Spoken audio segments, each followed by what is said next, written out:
বন্ধুরা আসসালামু আলাইকুম। আপনাদের জন্য যে একটা ট্রেন্ডিং ভিডিও নিয়ে আসতেছি, এই ট্রেন্ডিং ভিডিওটা বর্তমানে খুবই ট্রেন্ডিং অবস্থা চলতেছে, ইউটিউব বলেন আর ফেসবুক বলেন। কারণ এই ভিডিওটা দিয়ে আপনার মনের মানুষ, আপনার নিজের যে আপনি যাদেরকে ভালোবাসেন আপনাদের এবং আপনার নিজের ছবি দিয়ে কিংবা কোনো ব্যাকগ্রাউন্ড ফটো দিয়ে আপনি স্টাইলিশ লেখা লিখতে পারেন। এবং যারা ফেসবুক কিংবা ইউটিউবে কাজ করতেছেন তারা থাম্বনেল সুন্দর স্টাইলিশ লেখার জন্য এই অ্যাপসটি ব্যবহার করতে পারেন। কারণ আপনি নিশ্চয়ই জানেন আপনার মোবাইলে যে কিবোর্ড আছে সেটা দিয়ে কিন্তু স্টাইলিশ লেখা যায় না।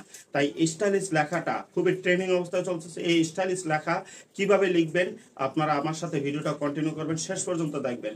কারণ আপনার যেমন কোনো অনুষ্ঠান আসে, ঈদের অনুষ্ঠান আসে, ঈদ আসে, বিভিন্ন স্টাইলিশ লেখাগুলি আপনারা আমার এই অ্যাপসটা দিয়ে দেখবেন, লিখবেন কত সুন্দর করে, কত সুন্দরভাবে বাংলা স্টাইলিশ লেখাগুলি লিখবেন। তাহলে ভিডিওটা কন্টিনিউ করবেন এবং যদি কিছু শিখে থাকেন লাইক করবেন, কমেন্ট করে কিছু জানাবেন এবং আমার ফেসবুক কিংবা আমার ইউটিউবে যদি আপনারা নতুন এসে থাকেন ফলোয়ার এবং সাবস্ক্রাইব করে পাশে থাকবেন। তাহলে শেষ পর্যন্ত ভিডিওটা কন্টিনিউ করুন। Get start.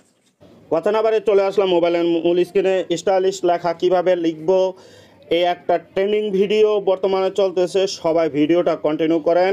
চলে আসলাম মোবাইলের মূল স্ক্রিনে। প্রথমে চলে যেতে হবে গুগল প্লে স্টোরে। আমি গুগল প্লে স্টোরে চলে আসলাম। গুগল প্লে স্টোরের উপর ক্লিক করতে হবে, ক্লিক করলাম। এই যে উপরে কর্নারে সার্চ বার আছে, সার্চ বারে কিছু লিখতে হবে। কি লিখবো? লিখবো হলো আবেগ, ABEG, আবেগ। তা আবেগ লিখতে হবে, আবেগের উপর ক্লিক করলাম। আপনারা লোগোটা দেখে নিন। এই যে এই ধরনের লোগো আমার এখানে ইনস্টল করা আছে, বিধায় ওপেন লেখা আছে। আমি আপনাদেরকে শুধু সিম্পল শেখানোর জন্য দেখিয়ে দিচ্ছি। এখানে ধরেন অনেকগুলি অপশন আছে, গ্যালারি আছে, পোস্টার মেকার আছে, অনলাইন ফটো আছে, ফটো ক্যাপশন আছে, রেডি টেমপ্লেট আছে, টেক্সট স্ট্যাটাস আছে। আপনারা ইউটিউব এবং ফেসবুকের থাম্বনেল এখান থেকে বানাতে পারবেন সুন্দর করে লেখার স্টাইলিশভাবে। এই দেখেন একটা লেখা দেখছেন, এইভাবেই লেখাটা হবে, এইভাবে লেখা হবে, বুঝছেন? এইভাবে লেখা হবে, এইভাবে লেখা হবে, বুঝছেন? এইভাবে লেখাটা হবে। তা আমি এখান থেকে অনলাইন থেকেও আপনি সার্চ করতে পারেন, কিন্তু প্রবলেম হলো নেট কানেকশনটা দুর্বল। আমি গ্যালারিতে চলে যাব। এই যে গ্যালারিতে চলে যাব, গ্যালারির উপর ক্লিক করলাম। ধরেন এখান থেকে আমি একটা ফটো নিব। এই যে আমি একটা এখান থেকে ছবি নিলাম, সিলেক্ট করলাম, এখানে নিয়ে আসলাম। আমি এটা একটু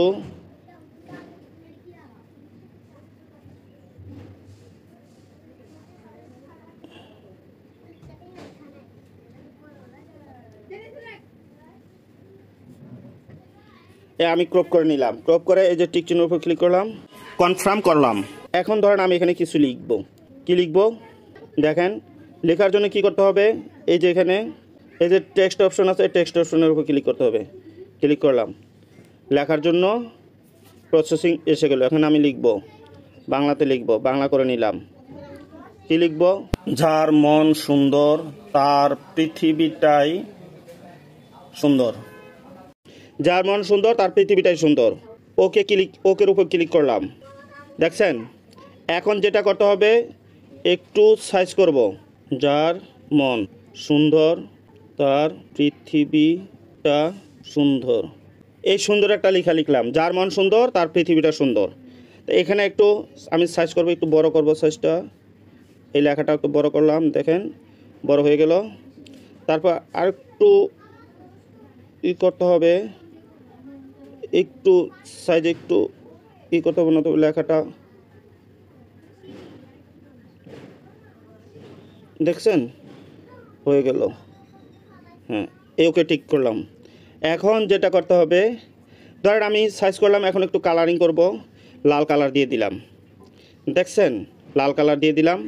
এখন এটাকে একটু স্টাইলিশ করতে হবে। স্টাইলিশ করার জন্য যেটা করতে হবে, এখানে সব কিছু আপনারা দেখবেন, একটু ঘেটে দেখবেন কোনটা কীভাবে আছে। এটা ওই যে পিকজা ল্যাব আছে না, পিকজা ল্যাবের মতো নয়, সমস্ত কিছু একই স্ট্যাটাসে, শুধু এটার লেখাটার স্টাইলিশটা অন্যরকম। এই যে আপনি ঘেটে দেখবেন সব কিছু একই। এই যে ধরেন এখন আমি লেখাটাকে একটু সাইজ করব। কি করতে হবে?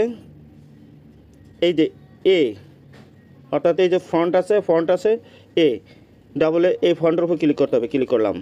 এই দেখেন, দেখছেন লেখার স্টাইলিস্ট অভাব নেই।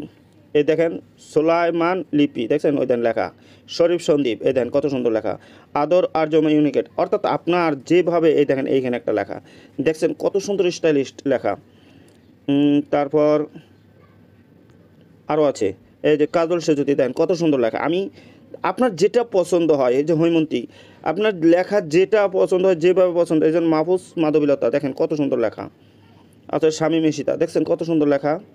অর্থাৎ এক কথাই শেষ, আপনার যেটা ভালো লাগে সেটাই করবেন। আমি তখন কাজলে ফজলে সেজুতি উপরে ক্লিক করলাম, এই যে ওকে আছে, ওকে বাটনের উপর ক্লিক করলাম। দেখছেন লেখার স্টাইলিশটা একটু দেখছেন, একটু বুঝতে পারছেন লেখার স্টাইলিশটা কত সুন্দর হয়েছে। আপনি কি মনে করেন এমন সুন্দর করে যদি আপনি একটু স্টাইলিশ লেখা লিখেন তাহলে ভিডিও তো মানুষ দেখবে আপনার ভিডিও। এখন ধরেন আমি এটার পাশে আবার যেটা করতেছি ধরেন লেখাটা একটু সুন্দর মডিফাই করার জন্য একটা বর্ডার দিয়ে দিব। বর্ডার দেওয়ার জন্য কি করতে হবে, এই যে স্ট্রোক আছে, স্ট্রোকের উপর ক্লিক করতে হবে। স্ট্রোকের উপর ক্লিক করলাম, বলছেন এই যে লম্বা টান আছে, একটু লম্বা টান আছে, এখানে কালারিং আছে, এই যে ব্ল্যাক কালারের উপর ক্লিক করলাম, এই লম্বা টান আছে একটু টেনে দিলাম। দেখছেন একটা সাইডে কালো বর্ডার, আপনি যেই কালার দিতে চান সেই কালার হয়ে যাবে। এই যে নীল কালার দেন, নীল কালার হয়ে গেছে, কালারের অভাব নেই। সবুজ কালার দেখছেন আরও সুন্দর হয়েছে, আরও দেন যেটা আপনার ভালো লাগে, যেটা যেভাবে ভালো লাগে সেটাই দেন। আপনার যেটা ভালো লাগে, যার মন সুন্দর তার পৃথিবীটা সুন্দর। দেখছেন এই ধরনের স্ট্যাটাস লিখে কিন্তু আপনি আপনার YouTube thumbnail, banner, Facebook thumbnail, banner সমস্ত কিছু করতে পারেন এবং বিভিন্ন সময় বিভিন্ন যখন ব্যানার তৈরি করবেন সেটাও পারবেন। কিংবা কারো কাছে কোনো মেসেজ পাঠাইলেন, কোনো সুন্দর করে একটা আর্ট করে ফটোর সাথে একটা সুন্দর ব্যাকগ্রাউন্ড ছবির সাথে কিছু লিখে পাঠালেন, সেও আপনার লেখাটা পছন্দ করলো। তাই আপনাদেরকে বলতেছি ভিডিওটা যদি ভালো লাগে সাথেই থাকবেন, আমার পেজ এবং চ্যানেলে সাবস্ক্রাইব করে দিবেন নতুন নতুন ভিডিও করার জন্য। সবাই ভালো থাকুন, সুস্থ থাকুন, আল্লাহ হাফেজ।